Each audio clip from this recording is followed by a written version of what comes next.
আয়ারল্যান্ডের বিপক্ষে বাবর আজম হাঁকিয়েছেন টি-20 ফরম্যাটের ক্রিকেটে নিজের 38তম হাফ সেঞ্চুরি, স্পর্শ করেছেন তার চিরপ্রতিদ্বন্দ্বী বিরাট কোহলিকে।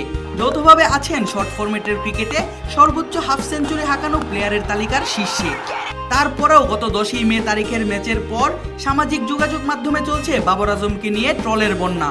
বেশ কয়েকটি কারণ রয়েছে এসব ট্রলের এবং সমালোচনার পেছনে, যার মধ্যে সবথেকে বড় কারণ প্রথমবারের মতো আয়ারল্যান্ডের কাছে হার গ্রহণ করল পাকিস্তান। টি-20 ফরম্যাটে এর আগেও জিম্বাবুয়ে আফগানিস্তানের কাছে বাবর আজমের নেতৃত্বে হেরেছে দল। এমনকি দেশের মাটিতে নিউজিল্যান্ডের স্কুল পড়ুয়া ক্রিকেটারদের কাছেও হারতে হয়েছে এই অভিজ্ঞতা সম্পন্ন দলকে। তবে আয়ারল্যান্ডের সাথে এই হার কোনোভাবেই মানতে পারছে না দলটির সাবেক ক্রিকেটার থেকে শুরু করে সাধারণ ক্রিকেট ভক্তরা।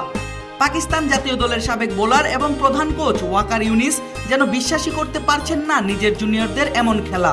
আয়ারল্যান্ডকে শুভেচ্ছা জানানোর পাশাপাশি পাকিস্তানের কাছে জানতে চান দলের সমস্যা কোথায়। স্কোয়াড নিয়ে আগে থেকেই অসন্তুষ্ট ছিলেন আরেক পাকিস্তানি ব্যাটার আহমেদ শেহজাদ।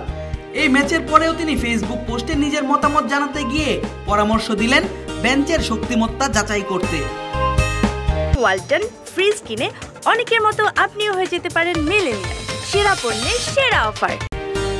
অর্ধশতক হাঁকানোর পরেও বাবর আজমকে নিয়ে ট্রল করার কারণ হলো তার অধিনায়কত্ব এবং ব্যাটিং স্ট্রাইক রেট। সেদিন ওয়ান ডাউনে নেমে বাবর খেলেন 43 বলে 57 রানের ইনিংস। স্ট্রাইক রেট ছিল 132, যা বাবর আজমের নামের পাশে বড্ড বেমানান।